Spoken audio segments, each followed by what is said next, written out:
Buenas noches, señoras, caballeros. Bienvenidos a las noticias de Intereconomía.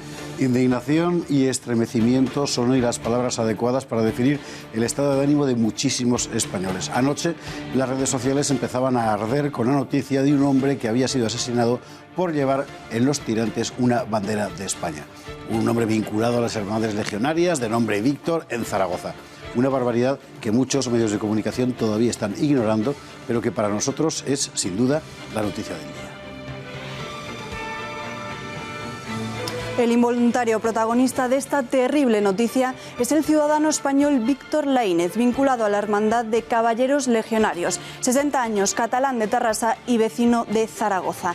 Víctor Laínez ha sido asesinado por dos individuos que le agredieron por la espalda, golpeándole en la cabeza con una barra de hierro. Los hechos ocurrieron el pasado día 8, momento en el que Víctor Laínez fue agredido tan salvajemente que ha permanecido en estado de muerte cerebral hasta hoy, cuando se ha verificado su fallecimiento. El escenario, Zaragoza, en una discoteca de la zona de Copas. Fue allí donde un grupo de individuos, según ciertas fuentes vinculadas a ambientes de extrema izquierda, increparon a Víctor Laínez. ¿Y por qué increparon a Víctor Laínez? Pues según la información disponible, le increparon por llevar unos tirantes con la bandera de España, símbolo que los agresores identificaron como facha. Estos siguieron a Víctor Laínez hasta la salida del local. Le atacaron por la espalda, le golpearon con una barra de hierro en la cabeza y con su víctima inerme siguieron golpeándole en el suelo hasta causarle heridas que han terminado provocando su muerte. En definitiva, un delito de odio contra España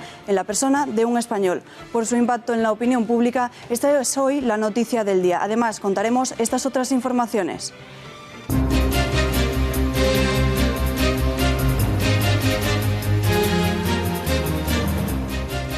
Sale a la luz el organigrama de la conspiración separatista. Las investigaciones de la Guardia Civil y la instrucción del Tribunal Supremo amplían el campo de los implicados. A juicio los promotores de la pitada del himno a España y al rey en la final de Copa de 2015. Vox lleva a los tribunales a Santiago Espot y varias organizaciones separatistas. Hay que ilegalizar a los partidos separatistas. Cada vez más españoles se preguntan si tiene sentido dar carta legal a partidos que quieren romper la ley. Comienza el juicio contra los expresidentes socialistas Chávez y Griñán por los EREs fraudulentos, que es en términos cuantitativos el mayor caso de corrupción de la historia de España. El Estado Islámico se hunde, pero ¿qué va a pasar ahora? Todos los análisis apuntan a su transformación en red terrorista transnacional. Volvemos a Jerusalén y a la polémica de la embajada norteamericana. ¿Cuáles son las razones de Donald Trump? El magnate George Soros, adalid del mundialismo, abre una nueva vía de influencia: financiar abortos en Irlanda. La agenda del nuevo orden mundial sigue adelante.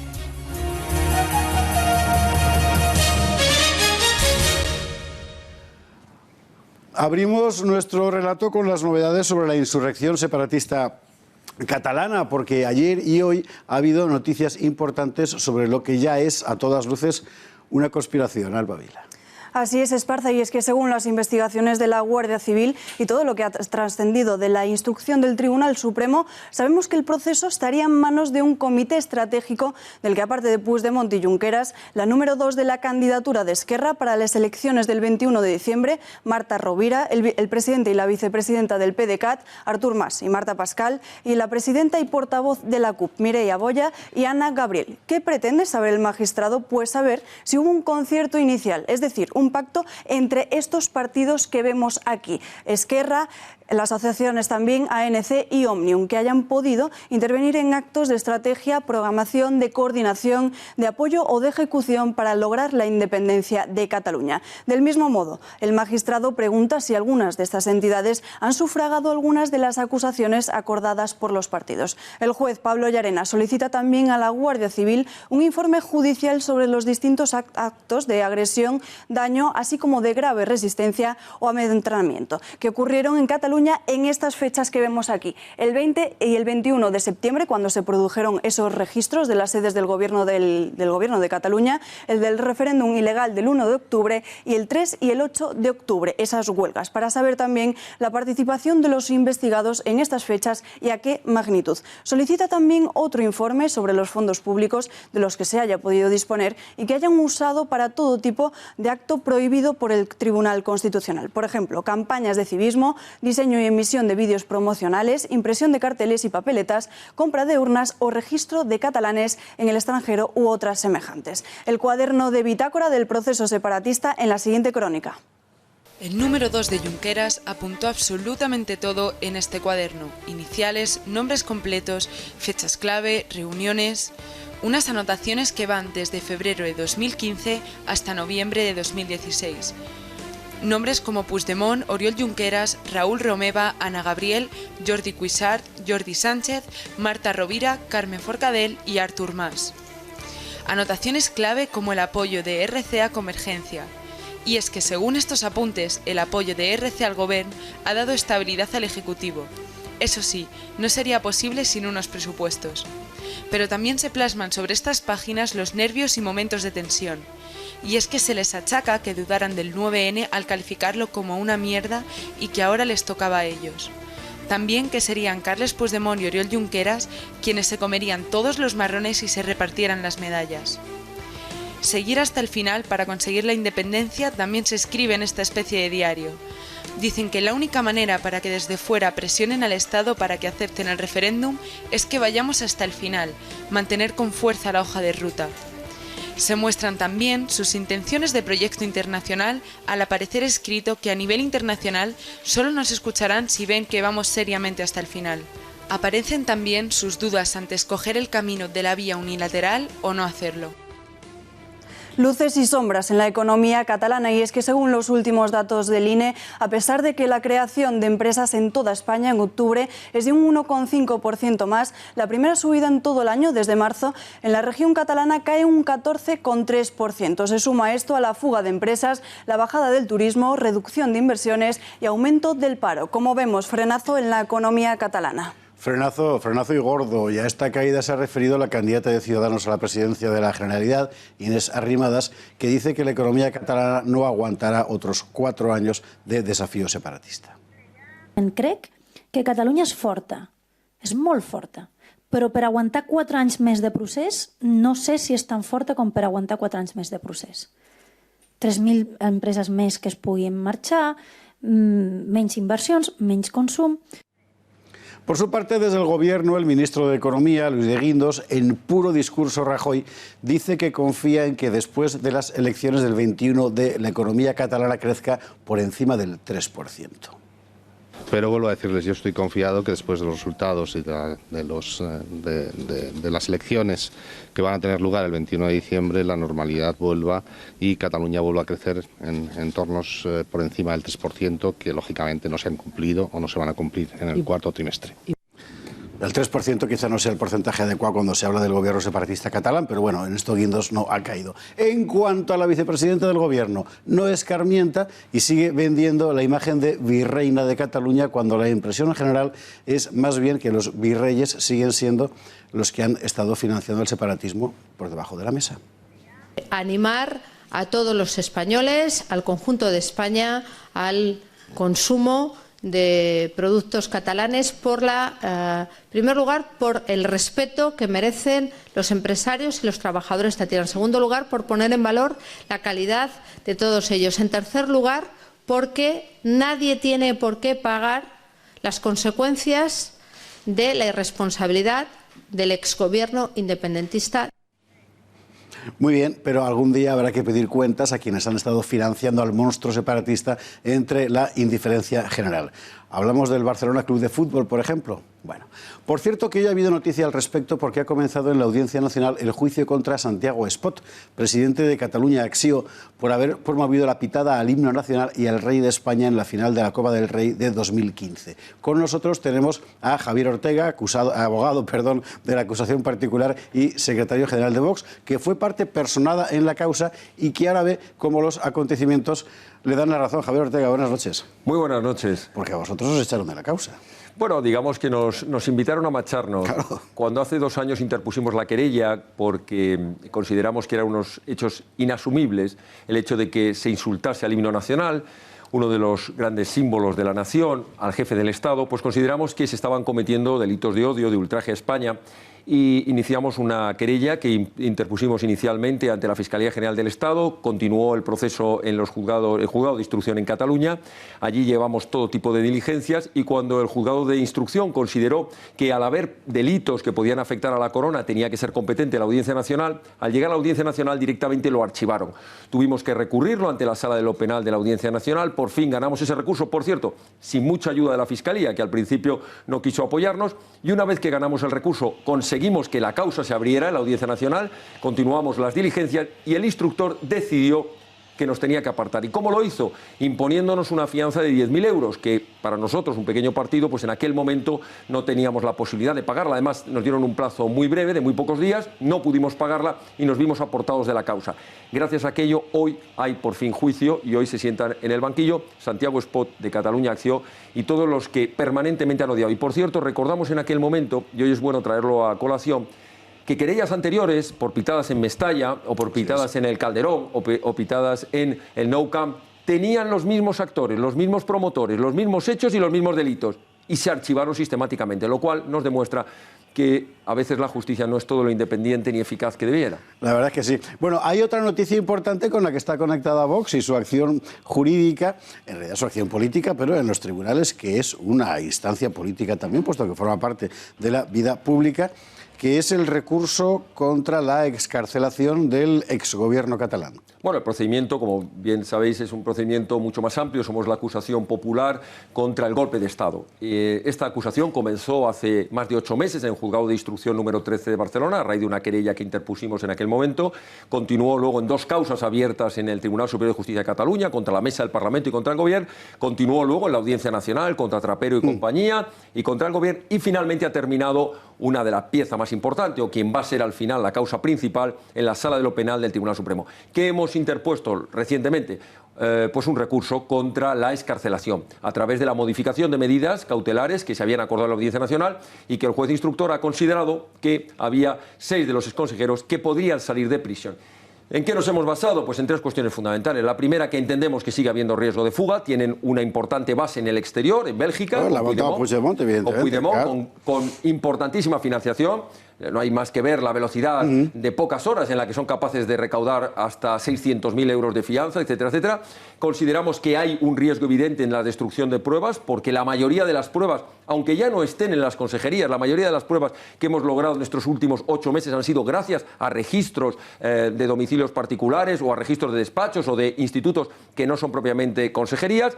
Y en tercer lugar, y lo más importante, la reiteración delictiva. Es evidente, y así nos lo están demostrando estos inicios de campaña electoral, que todos los que han salido están insistiendo a través de la campaña electoral, a través de Esquerra Republicana, etcétera, etcétera, en el mismo delito golpista, en seguir apoyando y justificando el delito. Por tanto, le hemos pedido a su señoría que revoque esta medida de libertad provisional con fianza y vuelva a la prisión provisional. Pues en los tribunales seguiremos y aquí contándolo. Javier Ortega, muchísimas gracias. Muchas gracias a vosotros. Javier Ortega, abogado de la acusación particular y popular, que no es lo mismo, y secretario general de Vox. Bueno, algo importante ha pasado en estos últimos meses y es precisamente que cada vez más españoles se preguntan si todo esto tiene sentido. Es decir, si tiene sentido que la ley ampare a grupos que quieren violar la ley, porque al fin y al cabo el separatismo es eso. Ahora bien, hay que decir que en España este planteamiento es todavía minoritario. Es como si nos diera miedo dejar de rendir pleitesía al señorito. ¿A la calle hemos salido? No los prohibiría. Eso no significa que esté de acuerdo con ellos, pero al final, pues, oye, tienen que tener libertad todos los partidos y toda la gente, ¿no?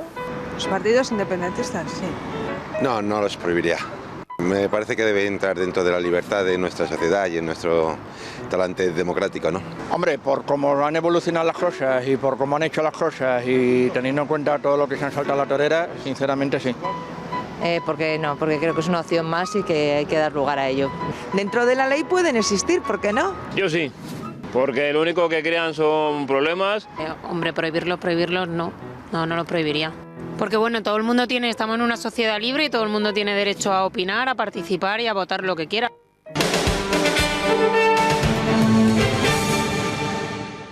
¿Puede un pueblo votar su suicidio? Bueno, es una anomalía española. Javier Torres, muy buenas noches. Hay que decir que esto no es igual en todos los países. ¿Qué tal, José Javier? Buenas noches. Así es. A pesar de que hoy Rafael Català, el ministro de Justicia, ha dicho que descarta la ilegalización de partidos secesionistas, ahora mismo hay una iniciativa popular a través de change.org que pide precisamente la ilegalización de los partidos independentistas españoles. Esto, que aquí puede parecer una anomalía, en otros países de nuestro entorno es bastante frecuente. Sus legislaciones lo recogen, por ejemplo, el caso de Portugal, por ejemplo, el caso de Francia o el de Alemania, que este preciso año el equivalente al Tribunal Constitucional Español, allí en Alemania, derogaba un referéndum secesionista en la región de Baviera. Claro. ¿Y entonces aquí por qué no? Pues esa es una muy buena pregunta. Hoy, como decimos, el ministro de Justicia catalán lo ha descartado y nosotros podemos ver los casos en los que este grupo de ciudadanos anónimos en change.org, efectivamente ahí ¿por qué piden la ilegalización de partidos separatistas? En primer lugar pone cuando su actividad se oriente a romper la integridad territorial de España, apoyar la secesión legitimando acciones de ruptura de la nación, cuando sus programas y actuaciones fomenten una cultura identitaria de división y de enfrentamiento. Seguimos adelante y vemos también que proponen la ilegalización de estos partidos secesionistas en 3 casos más. El primero de ellos, vemos ahí que es incluir en sus órganos directivos o en sus listas electorales personas condenadas por delito de sedición y rebelión. Creo que esto nos suena, creo que esto ahora mismo en Cataluña se está produciendo. Efectivamente, claro. Lo más natural del mundo. Colaborar habitualmente con entidades y grupos cuya acción se oriente a la secesión y, en último lugar, promover, dar cobertura o participar en actividades cuyo objeto sea recompensar, homenajear o distinguir acciones secesionistas o a quienes las cometan o colaboren. Yo creo que hay motivos, José Javier, para ello en España. Javier Torres, muchísimas gracias. Muchas gracias. Claro, ¿qué pasa con esto? Pues que no es, vamos a ver, es que no son cuestiones menores. Al final lo que hemos visto en España es que los discursos separatistas han terminado engendrando delitos de odio. El asunto con el que hoy hemos abierto este informativo y al que volveremos después de las 9, el asesinato de ese ciudadano español en Zaragoza por llevar unos tirantes con la bandera de España, ¿qué es sino un delito de odio? ¿Qué entiende nuestra legislación por un delito de odio a todo esto? Hoy le hemos decidido preguntarle a un experto, don Juan Ospina. Don Juan, buenas noches. Delito de odio. Buenas noches, Javier. Los hechos se recogerían como un delito de asesinato, cuya pena estaríamos hablando de 25 años de prisión para los autores de estos hechos tan graves. También estaría el agravante de discriminación ideológica, portar la bandera de España, en este caso, que lo que dispondría es que la pena se tendría que imponer siempre en su mitad superior. No es un delito de odio porque no subyace un motivo de discriminación como los que recoge el Código Penal para recogerlos en este marco penal. Por lo tanto, estaríamos simplemente hablando, por así decirlo, de un delito de asesinato. Don Juan.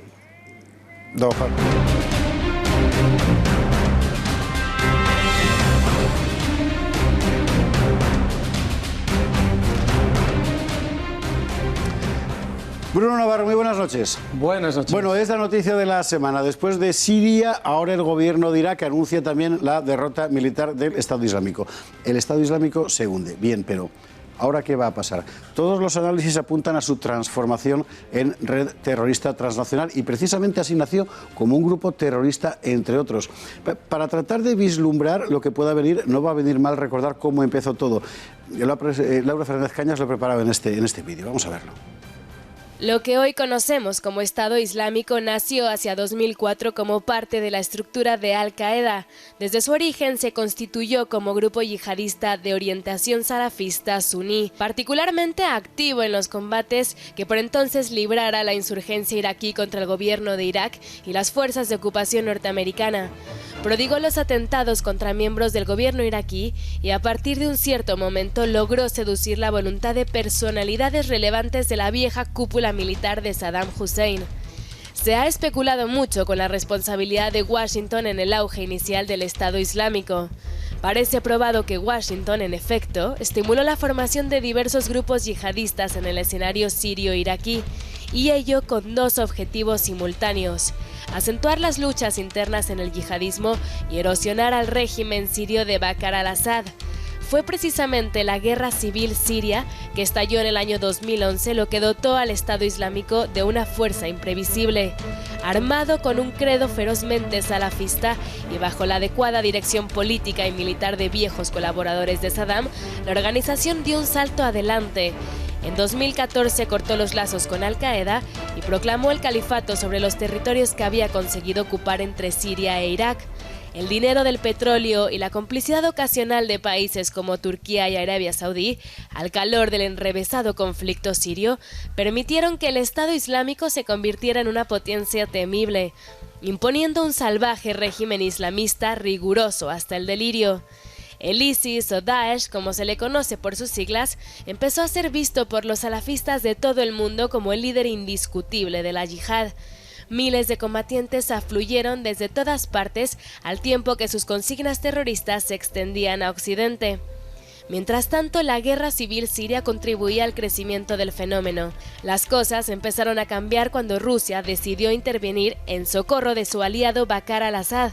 Tanto Rusia como Irán pusieron sobre el terreno tropas para combatir al yihadismo suní en general y al Estado Islámico en particular. Después los Estados Unidos promovieron una coalición árabe, cuya punta de lanza ha sido Irak, para asfixiar así al nuevo califato. Así comenzó el rápido declive del Estado Islámico, incapaz de hacer frente a tantos enemigos a la vez. Hoy se le da ya por derrotado en tanto que califato, es decir, como potencia militar convencional. Pero todo indica que a partir de ahora se convertirá en organización terrorista. Otra guerra distinta empieza. Bueno, esto es la historia del Estado Islámico. Ahora, vamos a ver, Bruno, militarmente hablando, desde el punto de vista técnico, ¿cuándo se da a un enemigo por derrotado si no ha mediado rendición formal? Porque aquí rendición formal no ha habido.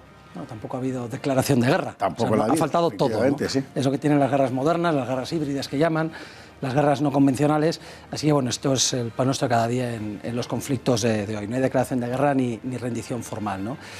Y el Estado Islámico jamás se va a rendir. Y hace bien. Nuestras Reales Ordenanzas ya dicen en su artículo 90 que el que tuviera orden de conservar su puesto a toda costa lo hará. Inquebrantable voluntad de vencer, cumplimiento de la misión con plena entrega, moral de victoria. Eso todo lo tiene el... Bueno, pero son nuestras ordenanzas. Sí, ellos tienen las suyas, tienen su moral de victoria. Quiero decir, desde el punto de vista militar, puramente, ellos están haciendo lo correcto. Es decir, están siendo derrotados, pero uno no se rinde a la primera de turno, ¿no? Uno intenta luchar hasta el final. ¿Qué es lo que ocurre? Que aquí lo que se va a plantear es una derrota sin rendición, efectivamente, pero con lo que los latinos llamaban el develatio, que es básicamente, podemos traducirlo como aniquilación. Así es. Es decir, hay una derrota militar en la práctica, acompañada de una destrucción, desintegración de todos los órganos, las instituciones estatales, por así decirlo, del califato, con lo cual no hay nadie que se pueda rendir. ¿Vale? Entonces, bueno, al fin de cuentas, ¿es derrota? Sí, es derrota. Y es inminente, efectivamente. Queda aún todavía una pequeña bolsa en el desierto el desierto occidental de Irak, una pequeña bolsa en el desierto, y quedan todavía unas 6 bolsas, que esas son un poco más, 6 bolsas del Estado Islámico en Siria. 3 de ellas serán en los próximos días, semanas, serán aplastadas, porque están también en el desierto y es muy fácil, al final, tanto los kurdos apoyados con Estados Unidos como el ejército sirio acabará con ellas. Pero hay 3 bolsas que aún van a tardar bastante por destinar a zonas urbanas del oeste del país. En este caso del oeste de Irak. De Siria. ¿El este o el oeste de Siria? El oeste de Siria. Las zonas urbanas del oeste de Siria. Las zonas urbanas del oeste. Es decir, toda la zona interior del país, la zona desértica, esas bolsas van a ser aplastadas, al igual que lo será la del interior del país de Irak, en el desierto. Las que van a tardar bastante más van a ser las 3 bolsas que están en el oeste. ¿Por qué? Para empezar, porque no están rodeadas por el ejército sirio, al menos no en su totalidad. Hay yihadistas haciendo frontera y al final es mucho más complejo porque se apoyan entre ellos. Yihadistas de otro pelaje, yihadistas final de Al-Qaeda. Hay que recordar efectivamente que el Estado Islámico empieza siendo una más de las milicias yihadistas suníes, que se convierte, eso sí, en Estado, pero hay otros que son los que proceden de Al-Nusra, etcétera, que funcionan como milicias yihadistas tan suníes y tan yihadistas como el Estado Islámico. Y tienen mucho territorio. Político, y tienen mucho territorio. Mucho territorio. Y luego hay una que es que ni el ejército sirio controla, que está entre los israelíes que ocupan los altos del Golán y unas milicias yihadistas en Siria, con lo cual el ejército sirio no tiene capacidad actualmente de entrar. Pero básicamente podemos decir efectivamente que en cuanto los sirios de Bashar al-Assad acaben con estas bolsas que quedan en el desierto, lo demás es puramente... Escucha, ¿ha bastado que metan los rusos los aviones? Bueno, que no ha sido una operación fácil, pero contemos en los meses, ¿no? Y que metan también sus aviones los americanos para que el Estado Islámico, que era, por así decir, el ejército de la pick-up y la ametralladora puesta en el Toyota, se fundiera. ¿Por qué no se ha acabado antes? Pues básicamente porque estoy más de acuerdo con la primera parte de lo que has dicho. Son más los aviones rusos que los americanos. Los aviones americanos sí que estaban bombardeando Irak desde el principio, desde 2014, más luego en 2015, luego en 2016. Han estado bombardeando, ha habido una coalición, tanto en Irak como en Siria, bombardeando al Estado Islámico. Pero sin embargo no han sido capaces. ¿Por qué? Porque al final se estaba alimentando desde la Unión Europea, Estados Unidos, es decir, el occidente euroatlántico, y por otro lado, desde actores regionales suníes que apoyaban al Estado Islámico, como Turquía, Arabia Saudí y otros, principalmente, han estado alimentando la guerra en Siria e Irak, ayudando al Estado Islámico y a otros grupos yihadistas. Ha bastado en Siria que intervenga Rusia y que los americanos, en vez de apoyar a grupos yihadistas, empiecen a apoyar a los kurdos, que no son amigos de Assad y se enfrentan, pero que son bastante más efectivos militarmente, para que la cosa cambie. Y en Irak, ¿quién es el que ha intervenido? Ha bastado que al final el ejército iraquí, que era muy deplorable, ha bastado que tras años de formarles se acabe teniendo un ejército mínimamente digno, y sobre todo la intervención de Irán. Eso que te iba a decir, la Guardia Revolucionaria iraní, claro. Efectivamente, no ha sido tanto lo que hemos hecho, de hecho, todas las reconquistas todas las últimas reconquistas de las zonas desérticas las están haciendo las milicias chiíes, no el ejército propiamente. Es decir, hablamos de Irán directamente y milicias chiíes, que recordemos que es el 40% de la población de Irak es chií, y esas milicias apoyadas por Irán son las que están dando el vuelco a la situación. Oye, ¿cuánta gente ha combatido en el Estado Islámico y cuántos de ellos son procedentes de otros lugares? Bueno, las cifras de combatientes en general, de cuántos luchaban con el Estado Islámico, no se saben y es probable que nunca las sepamos con exactitud. Las cifras oscilan entre 30.000 y 100.000. Imaginemos, es un salto, es una diferencia notable, ¿no? Pongamos 40.000 mínimos a 100.000 máximo. En Irak la mayoría, un 90%, eran y son iraquíes, pero en Siria solamente es un 60% de sirios. Por lo tanto, nos damos cuenta que el conflicto internacional principalmente es el de Siria, el que ha traído a tantos voluntarios extranjeros, yihadistas, lo que se llaman combatientes extranjeros. ¿Cuántos combatientes extranjeros? Pues ahí sí que tenemos cifras más exactas. 30.000 los más conservadores, 40.000 llegan a decir las cifras más altas. De los cuales procedentes de Europa unos cuantos miles.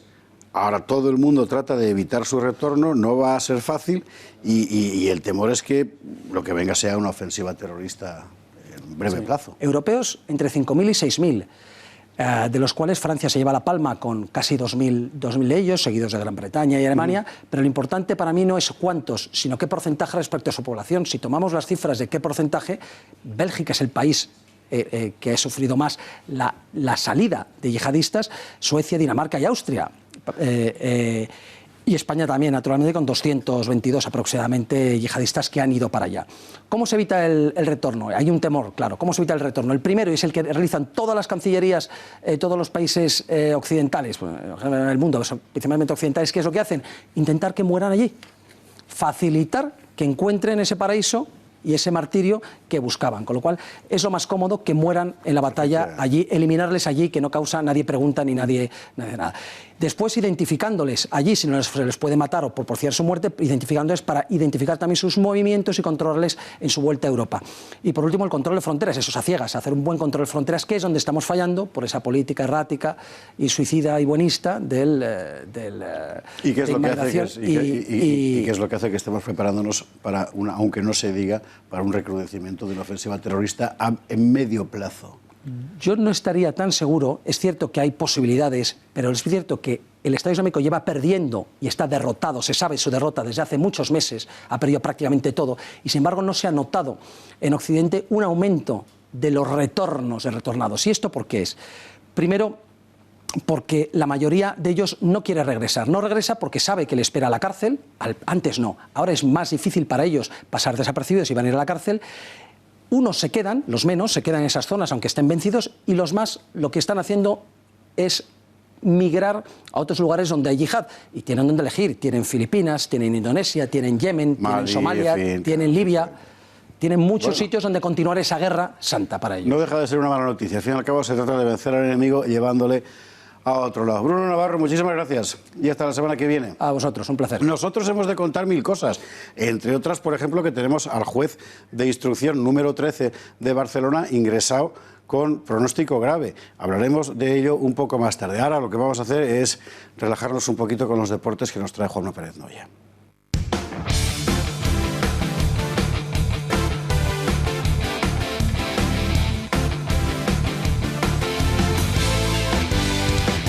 Juanma Pérez Noya, muy buenas noches. ¿Qué tal? Buenas noches. ¿Fútbol?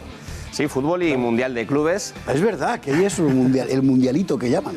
Sí, bueno, el mundialito, los que muchas veces quieren restar valor en el caso de que su rival consiga el título, o el mundial de clubes, hinchándose de orgullo el equipo que lo gana. En este caso está combatiendo el Real Madrid. Mañana empieza su lucha, tiene su partido en una semifinal en la que se enfrentará al Al Jazeera, el campeón de los Emiratos Árabes. Este ha sido el último entrenamiento antes de esa semifinal de mañana, en una sesión en la que han participado todos los jugadores del Real Madrid. Zidane puede estar muy contento porque sabe que tanto Gareth Bale como Rafael Varane han podido completarla y a priori podrían ser titulares y jugar de inicio. Una semifinal en la que se decidirá uno de los dos finalistas. El otro, ya está claro, es el Gremio de Porto Alegre, que ha vencido en su partido hace unos minutos al Pachuca mexicano 1-0, gol en el minuto 95 en la prórroga. Bueno, le han preguntado a Zidane por varios temas porque ha comparecido junto con Marcelo después de este entrenamiento. Uno de los temas es cómo es posible que la FIFA haya modificado las normas de forma que si ves una tarjeta roja en el Mundial de Clubes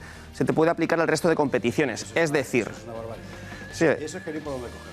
Efectivamente, porque lo ha dicho Zidane, ha dicho cómo es posible que en el caso de que vea una tarjeta roja, si nos clasificamos para una hipotética final, esa roja afectaría al clásico. No jugaría el Madrid-Barça un jugador del Real Madrid que fuera expulsado en la final del próximo sábado. Bueno, vamos a ir su explicación, las palabras del entrenador francés del Real Madrid. Es una cosa que puede pasar y para mí, sí, bueno, yo creo que como tú decías, lo explicaste muy bien, en el sentido que son dos competiciones diferentes y me parece un poco fuerte si pasa eso. Y hoy entrenan los dos bien, sin molestia, han hecho todo el entrenamiento y contento por eso, contento de tener a todos listos. Bueno, pues ayer hablábamos, por cierto, de Kepa, el portero del Athletic Club, que suena cada vez con más fuerza para fichar por el Real Madrid, ya sea en el mercado invernal o en el próximo verano. Esta es la portada del diario Marca, que ayer hablaba de ese interés que prácticamente solamente falta materializarse en forma de firma y de 20 millones de euros para el equipo vasco. Le han preguntado a Zidane por este hipotético fichaje y no se ha querido meter en el barro. Sí se ha lanzado un poquito más Marcelo, se le ve menos experto en eso de regatear, que le ha abierto la puerta. No sabemos cómo le sentirá a Keylor Navas a escuchar esto. Estoy aquí para hablar de eso. Yo estoy aquí para hablar del partido mañana y nada más. El resto... estamos aquí con los jugadores y nada más, no pienso en otra cosa. El Madrid tiene que estar los mejores y si los mejores son fichados, ¿no?, por el Madrid, que bienvenido sea. Yo estoy encantado y muy feliz con la plantilla que tenemos.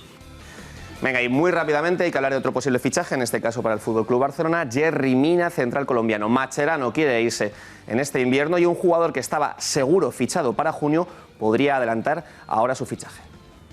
La situación no se ha definido por parte del Barcelona, ¿no? No hay ningún indicio de Barcelona que diga lo contrario. Sí es cierto, Barcelona ha confirmado Palmeiras de manera oficial que ejercerá en julio del 2018 la opción de compra, ¿no? Escuchábamos a Jair Mina, tío y representante del futbolista. Juanma Pérez Noya, muchas gracias. A vosotros. Mañana más. Nosotros vamos a más información y, desgraciadamente, a lo más triste de la información de hoy. Enseguida.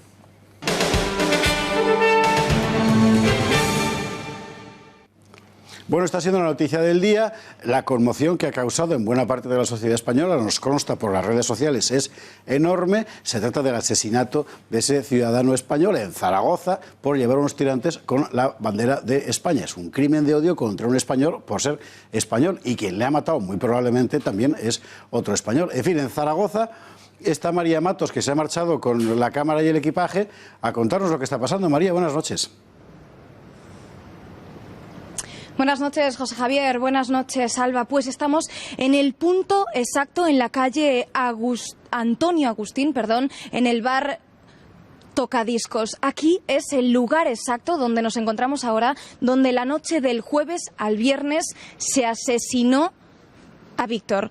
Todo sucedió cuando Víctor, como una persona normal y corriente, estaba tomando unas copas en este bar con unos amigos y de repente dos chicos de unos 30 años se empezaron a reír de él, a insultarle, porque llevaba unos tirantes con la bandera de España. Él les insultó también y salió del bar por esta calle que vemos aquí, intentando, se iba a marchar a casa, eso es lo que nos dicen sus vecinos, cuando el dueño del bar, un señor que se llama Ángel, de 59 años, salió corriendo y le dijo: cuidado, Víctor, porque ya venían detrás dos individuos con una vara de metal, que se cree que es la vara de metal que corresponde a un sillón de bici, para darle por detrás en la espalda, y cuando ya se había caído al suelo, darle patadas que le causaron un traumatismo craneoencefálico muy grave, con 4 coágulos en el cerebro. Vino la ambulancia, intentaron reanimarle, no pudieron. Ahora mismo se encuentra, está fallecido, tuvo muerte cerebral.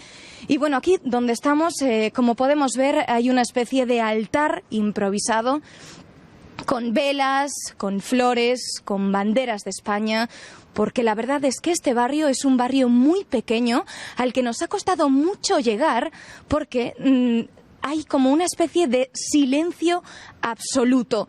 Nadie en el barrio ha escuchado nada sobre este asesinato, a nadie le ha llegado información, ningún paseante, ningún taxista, nadie sabía nada, pero hemos conseguido a una persona íntima, amiga de Víctor, que quería hablar con nosotros para denunciar este asesinato y este caso tan gravísimo de odio. Muy buenas noches, cuéntanos cómo era Víctor. Víctor era una persona muy incondicional, muy flexible, encantador, lo da todo a cambio de nada, intimaba y simpatizaba con la gente. La gente me ha obligado, por petición, que yo hablara de este tema, estoy muy afectado también.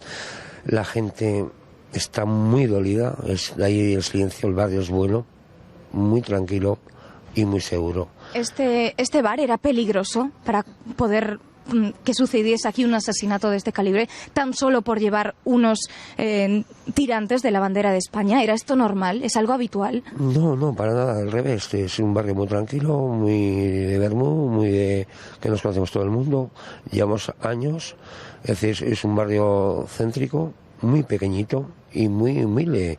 Es decir, aquí conviven familias adineradas y familias, pues somos trabajadores normales.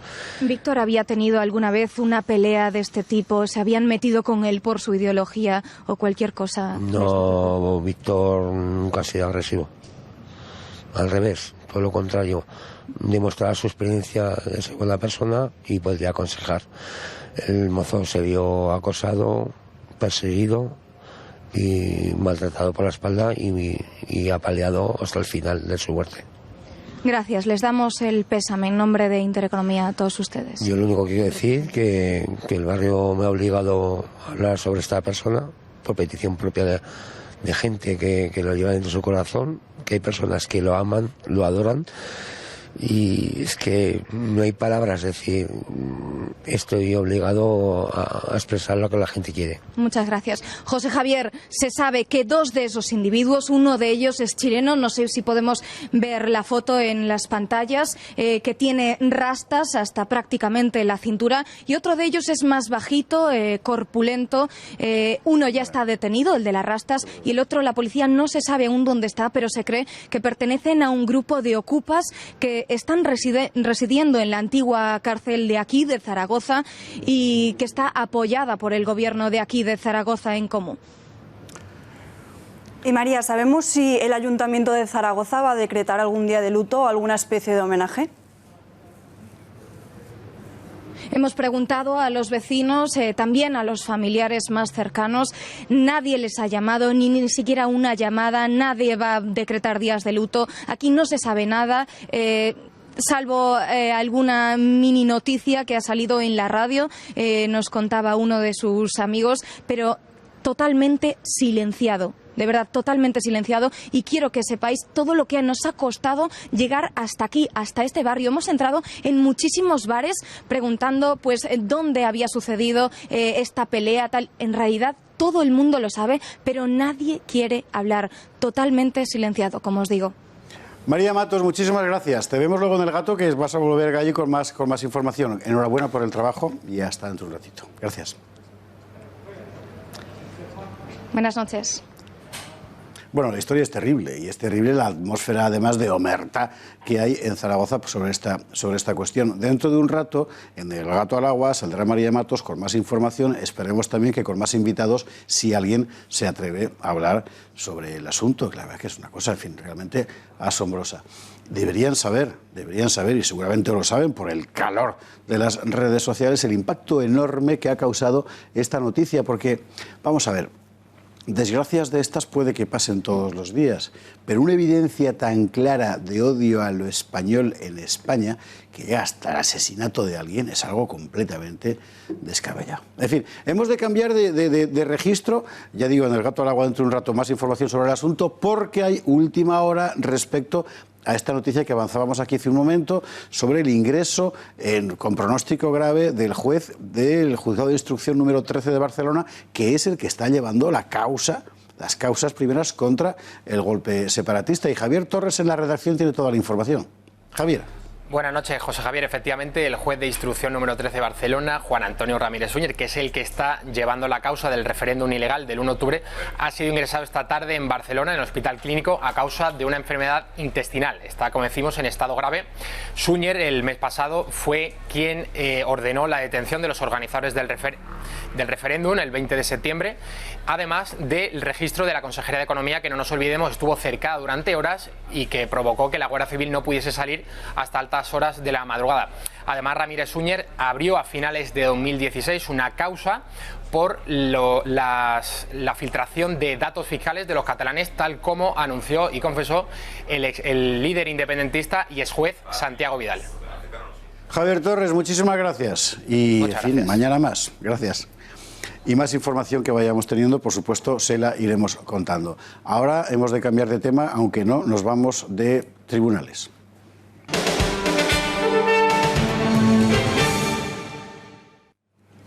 Los seres, mi querida Alba. Efectivamente, y es que la sección primera de la Audiencia Provincial de Sevilla juzgará a partir de este miércoles a los expresidentes de la Junta de Andalucía, Manuel Chaves y José Antonio Griñán, y a otros 20 altos cargos acusados en el denominado procedimiento específico por el que se concedían las ayudas de los expedientes de regulación de empleo irregulares. La Fiscalía atribuye a los 22 acusados un delito continuado de prevaricación por el que pide 10 años de inhabilitación, mientras que también ve responsables de un delito continuado de malversación de caudales públicos a 15 de los 22 ex altos cargos procesados. Por ambos delitos, el Ministerio Público reclama 6 años de cárcel y otros 30 de inhabilitación para José Antonio Griñán, mientras que a Manuel Chaves le pide una condena de 10 años de inhabilitación por prevaricación. No le acusa de malversación.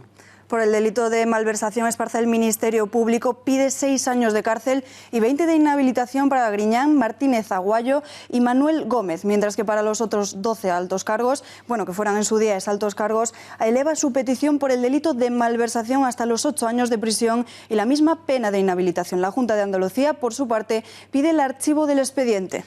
En el auto de procesamiento que se dictó en mayo de 2016, el juez Álvaro Martín manifestaba que entre los años 2000 y 2011 se implantó y mantuvo desde el Gobierno de la Junta y en el área de la Consejería de Empleo un procedimiento que, a través de distintas modalidades, ha venido a denominarse procedimiento específico, que es el eufemismo. Según el magistrado, su objetivo era eludir la aplicación de los procedimientos ordinarios y, en especial, los mecanismos de control previo de la intervención general de la Junta para la disposición de las partidas destinadas a ayudas sociolaborales y a empresas, en una cuantía no determinada, pero, atención, no inferior a 854 millones de euros. Impresionante.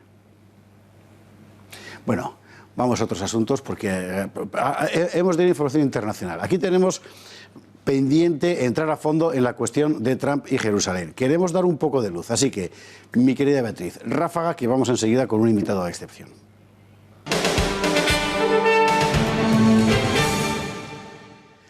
Bueno, vamos a ver. Que Trump se ha llevado a la embajada de Estados Unidos a Jerusalén, la embajada de Israel, a Jerusalén en lugar de Tel Aviv. Ha sido el escándalo mundial. Lo asombroso es que la decisión estaba ya tomada de antes por otros. Bien, ¿qué es lo que está pasando aquí? Tenemos al otro lado del teléfono a Rafael Bardají, experto en relaciones internacionales, buen conocedor de la cuestión y, sobre todo, sin pelos en la lengua, que es justo lo que nos hace falta hoy. Don Rafael, buenas noches. Muy buenas noches. Bueno, vamos a ver. ¿Por qué es tan malo Donald Trump? Bueno, yo creo que porque pone en ridículo a muchísimos otros dirigentes que prometen mucho y luego nunca cumplen sus promesas electorales. Trump dijo en la campaña que reconocería a Jerusalén como la capital del Estado de Israel y que movería la embajada, y lo ha hecho, o por lo menos ha tomado ya la decisión de poner en marcha ese proceso, ¿no? Hay muchos europeos que dicen muchas cosas en las campañas electorales sabiendo que lo van a cumplir. Yo creo que Trump, que es tan denostado por muchos de nuestros dirigentes en Europa, en este viejo continente, lo que hace es enfrentarles al espejo y decirles: son ustedes unos mentirosos.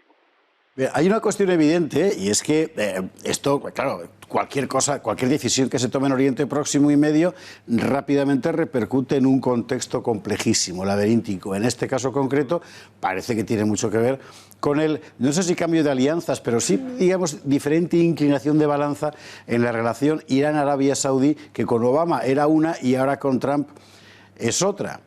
No, sin duda, se están produciendo tremendos y muy profundos cambios y muy acelerados en todo lo que es la región, ¿no?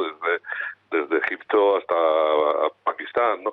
Y desde luego uno de los elementos claves es el expansionismo iraní y cómo eso está haciendo reaccionar a las monarquías tradicionales, particularmente Arabia Saudí, para alinearse, pues incluso con países como es el Estado judío de Israel, ¿no? Esto es un dato, también es otro dato que Rusia ha sustituido como potencia principal extranjera en la zona a Estados Unidos. Bien, hay muchas cosas, ¿no?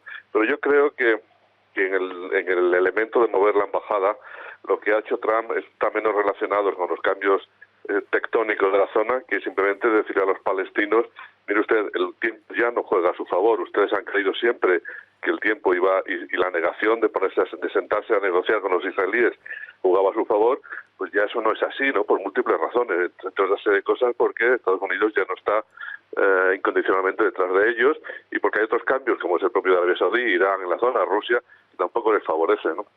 Lo curioso... Sí, pero... No, perdón. Sí, digo que lo curioso, cuando ayer estuvo el primer ministro israelí Benjamin Netanyahu en Bruselas, los europeos dijeron: oh, esto va a provocar la calle árabe, en fin, una serie de violencias. Bueno, pues por suerte o por desgracia ha habido más personas en el entierro de Johnny Holiday en París que en la calle árabe, que ha dejado de existir en favor de los palestinos. No sé si es que algún día existió. Es verdad, efectivamente. Rafael Bardají, muchísimas gracias. Muy buenas noches. Buenas noches, adiós. Bueno, y vamos de Donald Trump a uno de los grandes enemigos de Donald Trump. ¿Quién? El magnate George Soros, cuya última hazaña, lo contábamos en la Gaceta, es abrir una nueva vía de influencia financiando abortos en Irlanda. Julio Llorente nos lo ha contado.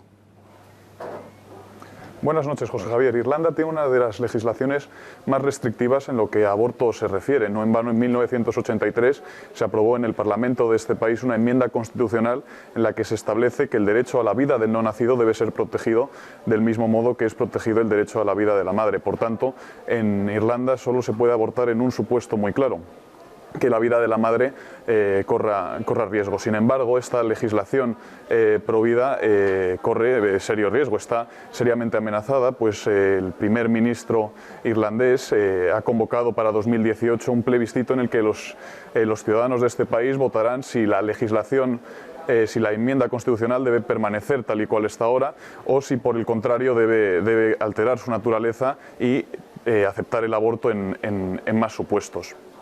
Y aquí es donde entra el magnate globalista George Soros, que, como siempre, promueve políticas acordes a los dogmas de lo políticamente correcto y los dogmas progresistas. Así, a través de su fundación Open Society Foundation, ha donado generosas cantidades de dinero para fortalecer la campaña proabortista, que ya está siendo muy activa. Una campaña proabortista que está llevando a cabo fundamentalmente Amnistía Internacional de Irlanda y la sucursal de Planned Parenthood en el país, que han recibido del magnate globalista 137.000 euros y 132.000 euros respectivamente. ¿Cuál es el problema? Que la legislación irlandesa, la Comisión de Normas Públicas, establece que es ilegal recibir donaciones por parte de organizaciones foráneas para influir en la política estatal del país. Por tanto, las donaciones de George Soros estarían bajo sospecha porque podrían ser ilegales. A raíz de todo esto, Citizen Go ha iniciado una campaña de recogida de firmas virtual para pedirle al gobierno irlandés que investigue el origen de la financiación y actúe para que las organizaciones que han recibido el dinero de Soros lo devuelvan. Muchísimas gracias, Julio. Bueno, y de Soros a sus enemigos, a la derecha soberanista europea. Fátima García Manzano, cuéntanoslo. Buenas noches. Pues sí, nuevo encuentro de la derecha alternativa en Europa, esta vez en la ciudad de Praga. Los líderes de esta ideología se reunirán a petición de Tomio Okamura, el líder del partido Libertad y Democracia Directa, que consiguió la segunda posición en las elecciones que se celebraron el pasado 22 de octubre en la República Checa. Entre los asistentes más destacados señalamos a Marine Le Pen, la líder del Frente Nacional, que también consiguió unos resultados históricos para su formación, pero que también tuvo la oportunidad de dejar atrás a los socialdemócratas y a los conservadores. El segundo asistente, también de los más destacables, el líder del PVV holandés, Geert Wilders, que también consiguió una segunda posición y que ha complicado durante estos meses la formación de gobierno de Mark Rutte. El tercer asistente, el líder de Liga, el partido italiano, que se presentará en febrero de 2018 en coalición previsiblemente con Giorgia Meloni, de Hermanos de Italia, e incluso con Silvio Berlusconi. Entre las ausencias destacamos dos. La primera, la de los representantes de Alternativa por Alemania, formación que se convirtió en la anfitriona de una cumbre similar que se celebró a finales del pasado enero en la ciudad de Coblenza, y también el presidente de Hungría, Viktor Orbán, quien todavía no ha confirmado la asistencia a este evento. Muchísimas gracias, Fátima. Bueno, pero sí que habrá húngaros y sí que habrá polacos, y la cuestión es esa. ¿Cuesta tanto entender que esta gente ha sufrido decenios de dictadura y que ahora quiere decidir por sí misma? ¿No cambiar Moscú por Bruselas? De eso vamos a hablar en tiempos modernos dentro de un instante con Fernando Paz, por cierto, de cuando Stalin se comió media Europa y la puso bajo la bota soviética. En fin, dentro de un rato en El Gato al Agua, más información sobre lo de Zaragoza. Alba Vila, muy buenas noches. Buenas noches. Y a ustedes hasta mañana aquí en Las Noticias.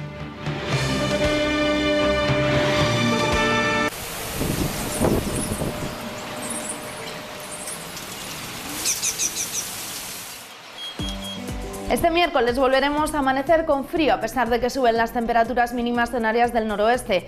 Nos vamos a encontrar con valores por debajo de 0 en puntos del Pirineo, hasta 6 grados negativos en el sistema ibérico o en el sistema central. Y en el cielo seguiremos con precipitaciones en puntos del Cantábrico, también de Galicia. Tendremos lluvias durante la jornada de este miércoles menos intensas que las que hemos tenido en jornadas anteriores. En el resto, ambiente bastante tranquilo, soleado. Eso sí, en Canarias seguimos con esos chubascos, acompañados de fuerte viento hasta 70 75 km por hora y además avisos por fenómenos costeros, oleaje entre 4 y 5 metros de altura. En las temperaturas máximas seguiremos pasando frío, pero no tanto, porque suben las temperaturas y lo hacen de forma generalizada en toda la península, pero también suben en el archipiélago canario, donde tendremos temperaturas que estarán por encima de los 20 grados.